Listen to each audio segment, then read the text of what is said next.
Sefer, de libros y autores.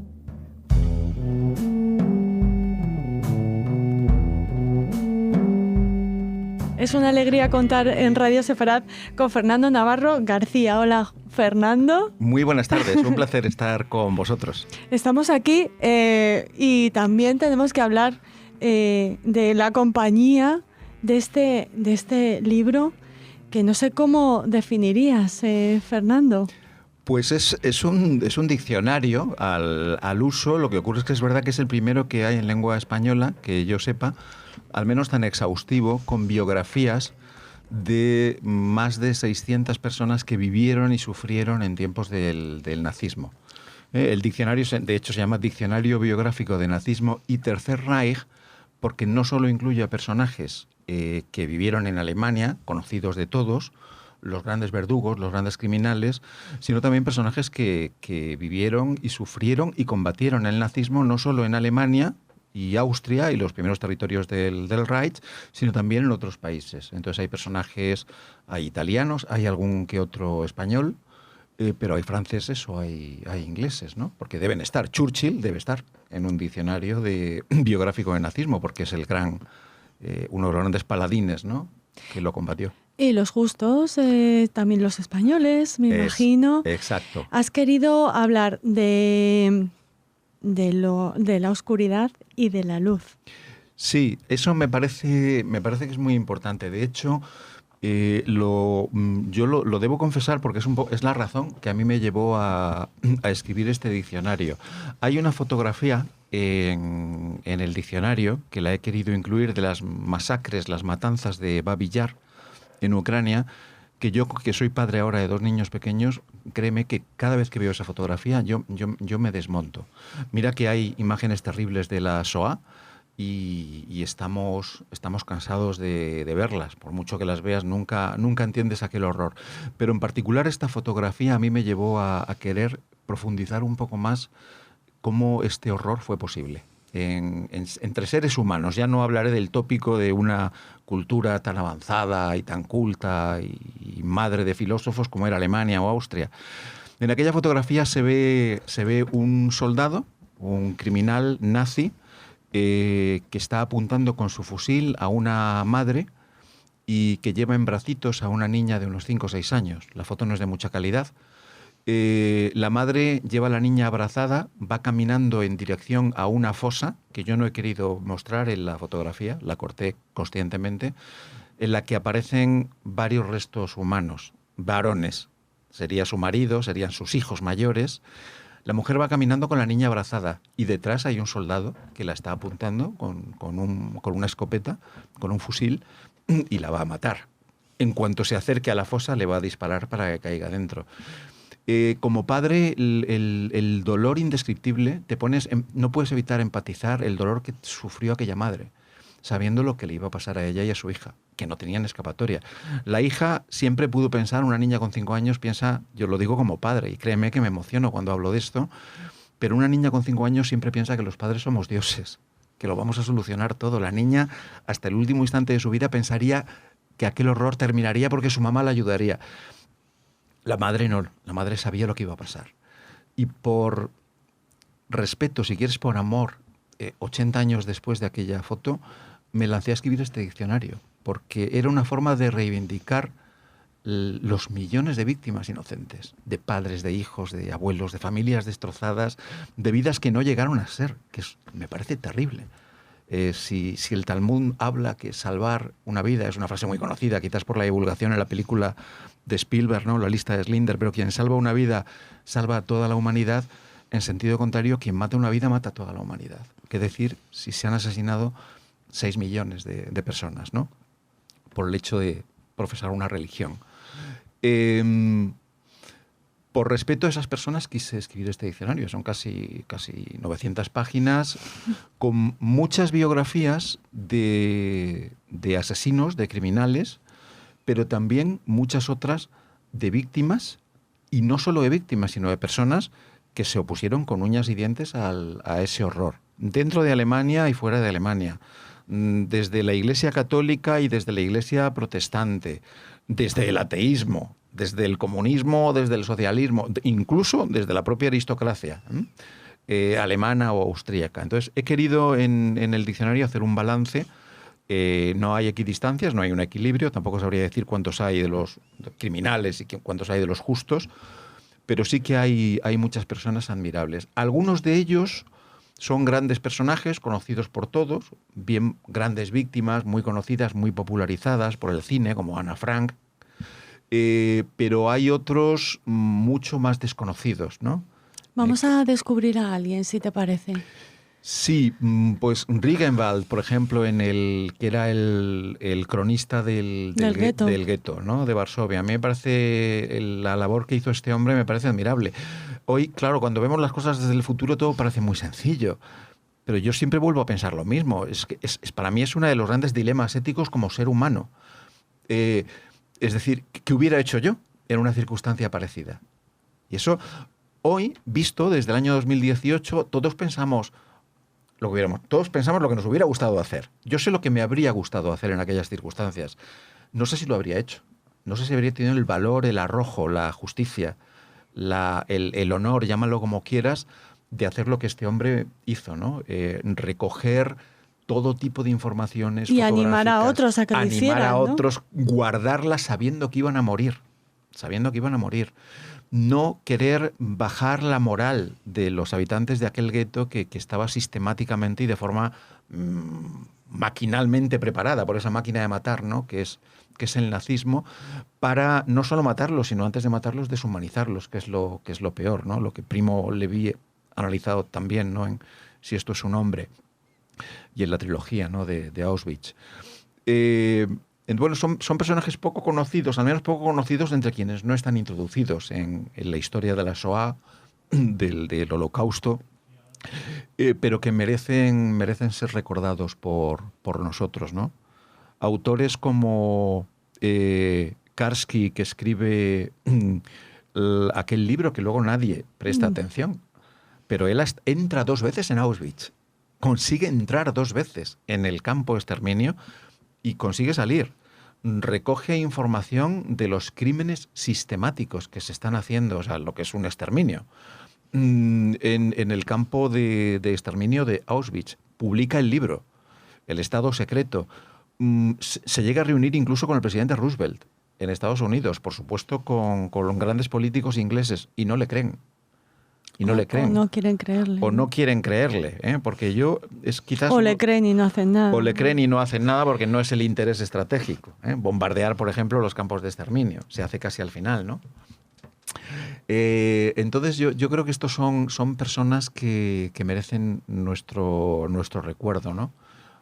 Algunos incluso dentro del propio nazismo. Stauffenberg es muy conocido, pero todo el círculo de Kreisau...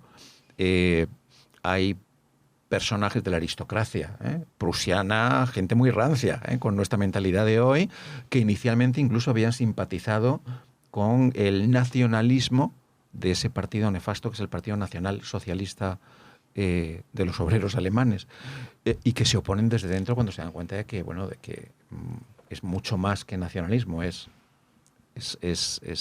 una máquina de crímenes sistematizados, ¿no? Fernando, ¿cómo te planteas cada entrada? Porque está acompañada, perdona que estoy yo respondiendo a la pregunta. No, pero está bien porque yo creo que ese es el valor, o uno de los valores que creo que tiene el diccionario, y es que primero, cada entrada de esas prácticamente 600 biografías la puedes leer como un pequeño cuento, una pequeña novela. He querido cuidar mucho el lenguaje. Yo también te confieso que soy un fanático de los diccionarios temáticos, me encantan. Además, yo me los leo de la A a la Z, ¿qué le vamos a hacer? Entonces, tengo el diccionario de filosofía de Comte Sponville y es que es una delicia. Te coges la letra A y empiezas y acabas en la Z. Entonces, está escrito de una forma amena, se puede leer como un pequeño cuento, una pequeña biografía. No me limito únicamente a dar los datos meramente objetivos, que tiende a ser muy aburrido. Se licenció en Derecho en la Universidad de Bonn. Bueno, esto se explica, pero a mí me interesaba sobre todo desde el punto de vista de la ética, que me parece esencial, cómo determinadas personas con carreras brillantes, mentes brillantes, con unas juventudes incluso muy buenas. Dices, ¿cómo es posible que este hombre se torciera de ese modo para convertirse en un asesino como Heydrich? ¿Cómo es posible?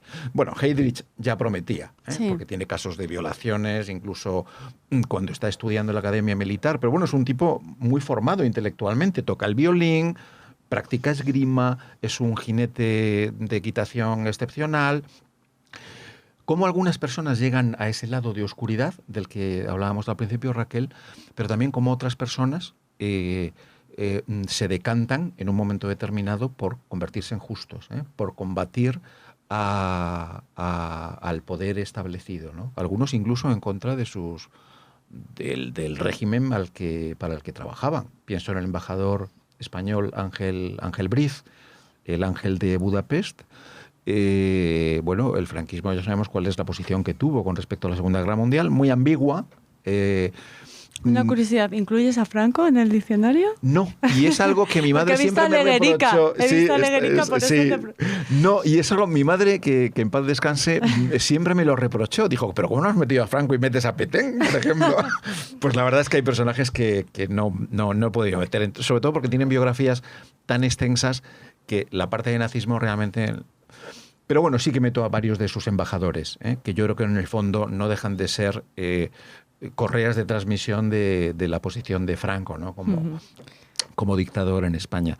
Bueno, pues personas como Ángel Briz, ¿no? ¿Cómo es posible que estas personas se opusieran, salvaran vidas de forma probablemente ajena a directrices formales de la dictadura franquista? Quizás tampoco desconocidas, esta es la realidad. Franco en este aspecto también tuvo, sobre todo con los sefardíes, tuvo una posición muy de nadar y guardar la ropa. Toda su política internacional se caracterizó por esa táctica de echar balones fuera. Y bueno, pues esa es la idea, que nos sirva cada una de las entradas, como decías, también de pequeña lección. No quiero hablar de moralismo, pero yo creo que sí que es importante darnos cuenta de que cuando quieres combatir la tiranía, lo puedes hacer. Y no siempre termina mal. No siempre termina mal. Cada una de las entradas termina siempre, al final, lo habrás visto en el diccionario, con una biografía específica. Sí, una bibliografía relacionada, ¿no? Con el personaje en cuestión, sí, para si quieres saber más. Eso me parece interesantísimo. Sí. Eso es muy importante porque, claro, evidentemente las entradas, por muy extensas que sean, algunas son de 2, 3 páginas, la de Hitler tiene 20 y tantas páginas, pero bueno, si quieres saber más de algunos personajes muy concretos, ahí cito algunas de las obras de referencia que tratan sobre ese personaje en particular. Nuestros oyentes o alguno de nuestros oyentes se estará preguntando cómo te has documentado, cuánto tiempo has dedicado a este diccionario, cuáles son tus fuentes. Pues he manejado esencialmente bibliografía propia.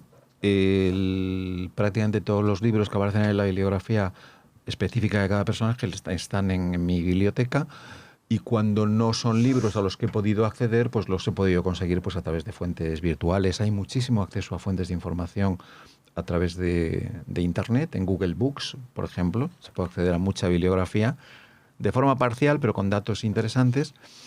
Y documentación que circula en la red. El gran problema de Internet para este tema y para cualquier otro es que tienes que filtrar mucho. Claro, el rigor, ¿no? El rigor. Por ejemplo, Wikipedia es una buena fuente de información en ocasiones, pero por ejemplo Wikipedia, en el tema que nos ocupa, está llena de falsedades, y en ocasiones hay entradas en Wikipedia escritas por neonazis. Directamente, claro, como puede escribir cualquiera y no hay filtros. Y es verdad que son entradas que están muy bien escritas, tienen una apariencia de rigor histórico, pero lo que te está un poco menos que adornando determinados criminales de guerra, te los están presentando como honorables militares, por ejemplo. Y claro, eso no puede ser. Entonces, la responsabilidad de un autor es ese tipo de falsedades, filtrarlas y desvelarlas. Fernando, aparte de los personajes, de las personas, hay también momentos históricos, lugares, partidos.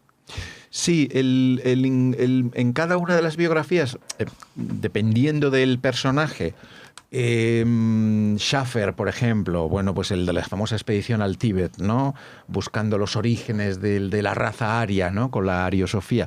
Bueno, pues en Schaffer, Ernst Schaffer, desarrollo bastante la institución de la Nenerve, que es la oficina que fundaron los nazis, creada por Himmler, que era un fanático de estos temas, que es la oficina de los estudios de la herencia ancestral. Una oficina que básicamente hoy diríamos una oficina de arqueología, en términos más modernos. Ellos van buscando, tratan por todos los medios de buscar vestigios que demuestren cuán avanzados eran los germanos, ¿no?, en Alemania, y cuáles eran los orígenes en el Tíbet o en Islandia o en los diferentes sitios donde buscaron esos orígenes. En esa biografía en particular hablo en Ahnenerbe, en otras hablo de las SS, en otras hablo del Action 4, ¿no? La Acción T4, la acción médica criminal contra los enfermos, discapacitados, etcétera, ¿no? Dependiendo del personaje. Al final hay un glosario que sí que me pareció interesante incorporar, de terminología empleada habitualmente en el diccionario. Ahnenerbe, por ejemplo, pues como no en todas las entradas, aunque mencione el Ahnenerbe, estoy explicando lo que es. O las Lebensborn, las famosas fuentes de vida, ¿no? Esas granjas de niños arios que crearon los nazis. Bueno, pues cuando aparece una entrada de este estilo, en el glosario explico lo que es un Lebensborn muy sucintamente, porque, insisto, no es un diccionario terminológico, sino biográfico. Y finalmente hay una bibliografía sectorializada. Sí, eso me parece muy interesante. Sí. Por ejemplo, estoy leyendo Cultura y Vida Social. Eso es. Deportes, escultura, arquitectura. Eso es. Prensa, radio y propaganda. Música, literatura, poesía. Sí, es interesante porque realmente toda esta bibliografía que ves aquí es la misma que he estado luego empleando en cada uno de los personajes, pero me pareció que era interesante agruparla por temas de sectorial. Si a ti te interesa, y luego al final, que esto sí que es muy útil también. Resistencia interna al nazismo, los enemigos personajes exteriores del Tercer Reich. Los personajes. Entonces, por ejemplo, tú quieres ver biografías exclusivamente de víctimas, vas directamente y encuentras una entrada que es víctimas, holocausto, crímenes contra la humanidad. ¿Quieres ver el papel de la empresa privada? Thyssen, por ejemplo, que aparece en el diccionario. Ahí están, los hermanos Thyssen. Bueno, pues, ¿quieres ver cuál es el papel de la industria, de la gente? Henry Ford está. Henry Ford está en un diccionario biográfico de nazismo. Y Hugo Boss, me imagino, ¿no? Pues lo menciono. Lo menciono también como diseñador de los trajes, ¿no? Entonces, bueno, Messerschmitt, la propia Volkswagen, que es una marca. Entonces, bueno, todo parece sectorializado al final para que puedas leer el diccionario. Todo el mundo no es tan friki, si vale la expresión, como yo. No es un diccionario para leerse la A a la Z, pero sí puedes decir, bueno, hoy me voy a leer resistentes. La oposición al nazismo. Vamos a ver qué personajes hay.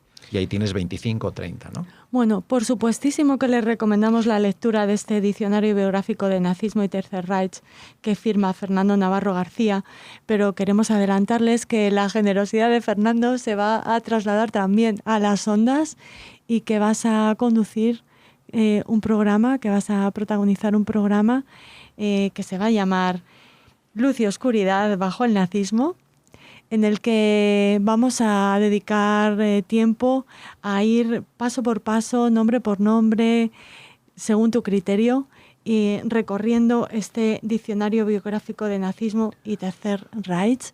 Te agradecemos muchísimo que lo hagas junto a nosotros. Y no sé si quieres invitar a nuestros oyentes a acompañarnos en tus programas. ¿Qué te gustaría, con qué espíritu te gustaría que se acercaran? Pues a mí me encanta que me hayáis hecho esta propuesta y probablemente no haya una radio en España en la que me apetezca más y me sienta más motivado para compartir con vosotros estas biografías de estas personas. Yo creo que mi vida, que profesionalmente va por otros caminos. No lo hemos comentado, es profesor universitario, sí, eres divulgador. Sí, bueno, y además dirijo un instituto de ética aplicada, el que es Innova Ética. Entonces yo trabajo esencialmente en el campo de las relaciones académicas, con universidades, con las que creamos programas específicos, etcétera. Pero me siento muy satisfecho de dedicar una parte de mi tiempo libre y de mi energía y de mi esfuerzo. Esto lleva muchos meses de trabajo para recordar a las personas que merecen ser recordadas, bien por ser justos o bien por lo criminales que fueron. No quiero que olvidemos. A mí me irrita mucho como ciudadano ese discurso que a veces se escucha, en ocasiones muy a menudo, ya se ha hablado mucho de la SOA. No, nunca se hablará lo suficiente.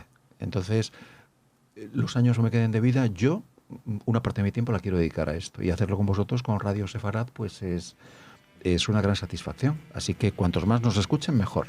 Exacto, pues les invitamos a todos a que se unan a este programa y que lean a lo mejor es buena idea que lo tengan en casa y vayan, bueno, mientras vamos por supuesto, recorriéndolo, lo puedan por supuesto. Degustar y detenerse en la lectura de los personajes a los que vamos a dedicar esos programas de Luz y Oscuridad bajo el nazismo con Fernando Navarro García. Muchas gracias, Fernando. Muchísimas gracias, Raquel, a ti y a Radio Sefarad.